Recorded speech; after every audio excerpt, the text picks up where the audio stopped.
আজি 5 বছৰ কণ্টিনিউ মই ভাৰত চৰকাৰৰ বিত্ত মন্ত্ৰালয়ৰ পৰা এখন প্ৰশংসাপত্ৰ লাভ কৰিছোঁ।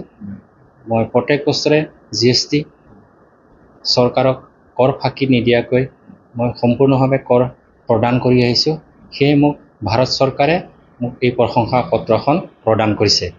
মোৰ নাম শ্ৰী ভৱানী চৰণ মেছ, তেজপুৰ ঘোঁৰামাৰী, শোণিতপুৰ ডিষ্ট্ৰিক্ট। হয়, এতিয়ালৈকে কেইবছৰ হ'ল আপোনালোকে আপুনি পোৱা? মই এতিয়ালৈকে 5 বছৰ হ'ল। হয়, মোৰ ভাল লাগিছে।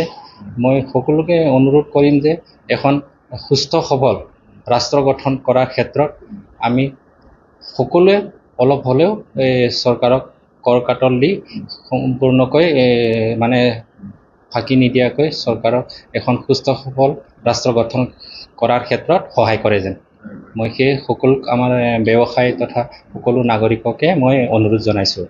খুলুমবাই, আমাৰ স্থানীয় যুৱ ব্যৱসায়ী ভৱানী চৰণ মেছদেৱে যোৱা 5 বছৰ ধৰি তেখেতে ভাৰত চৰকাৰৰ বিত্ত মন্ত্ৰালয়ৰ পৰা প্ৰশংসা পত্ৰ পাইছে। কাৰণ তেখেতে 5 বছৰে কৰ কাটল মানে যিটো দিব লগা সেইটো চৰকাৰক দি পেলাই তেখেতে প্ৰশংসা পত্ৰ লাভ কৰিছে। গতিকে তেখেতক আমি ঘোঁৰামাৰী আঞ্চলিক বড়ো ছাত্ৰ সন্থাৰ তৰফৰ পৰা তেখেতক ধন্যবাদ জ্ঞাপন কৰিছোঁ।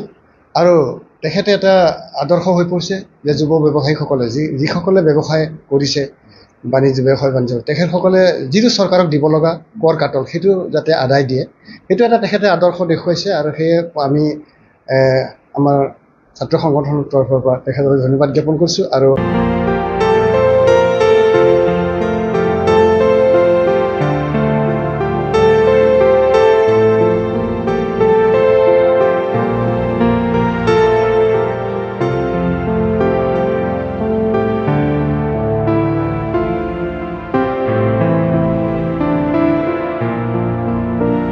মই আজি 5 বছৰ কণ্টিনিউ মই ভাৰত চৰকাৰৰ বিত্ত মন্ত্ৰালয়ৰ পৰা এখন প্ৰশংসাপত্ৰ লাভ কৰিছোঁ।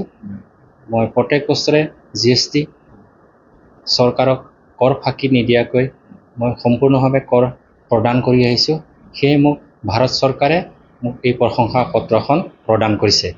মোৰ নাম শ্ৰী ভৱানী চৰণ মেছ, তেজপুৰ ঘোঁৰামাৰী, শোণিতপুৰ ডিষ্ট্ৰিক্ট। হয়, এতিয়ালৈকে কেইবছৰ হ'ল আপোনালোকে আপুনি পোৱা? মই এতিয়ালৈকে 5 বছৰ হ'ল। হয়, মোৰ ভাল লাগিছে।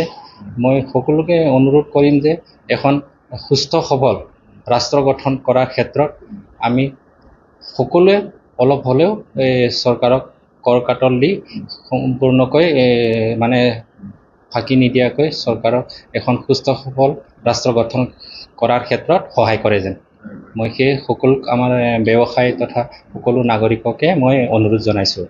খুলুমবাই, আমাৰ স্থানীয় যুৱ ব্যৱসায়ী ভৱানী চৰণ মেছদেৱে যোৱা 5 বছৰ ধৰি তেখেতে ভাৰত চৰকাৰৰ বিত্ত মন্ত্ৰালয়ৰ পৰা প্ৰশংসা পত্ৰ পাইছে। কাৰণ তেখেতে 5 বছৰে কৰ কাটল মানে যিটো দিব লগা সেইটো চৰকাৰক দি পেলাই তেখেতে প্ৰশংসা পত্ৰ লাভ কৰিছে। গতিকে তেখেতক আমি ঘোঁৰামাৰী আঞ্চলিক বড়ো ছাত্ৰ সন্থাৰ তৰফৰ পৰা তেখেতক ধন্যবাদ জ্ঞাপন কৰিছোঁ। আৰু তেখেতে এটা আদৰ্শ হৈ পৰিছে যে যুৱ ব্যৱসায়ীসকলে যিসকলে ব্যৱসায় কৰিছে, বাণিজ্য তেখেতসকলে যিটো চৰকাৰক দিব লগা কৰ কাটল সেইটো যাতে আদায় দিয়ে, সেইটো এটা তেখেতে আদৰ্শ দেখুৱাইছে। আৰু সেয়ে আমি আমাৰ ছাত্ৰ সংগঠনৰ তৰফৰ পৰা তেখেতলৈ ধন্যবাদ জ্ঞাপন কৰিছোঁ। আৰু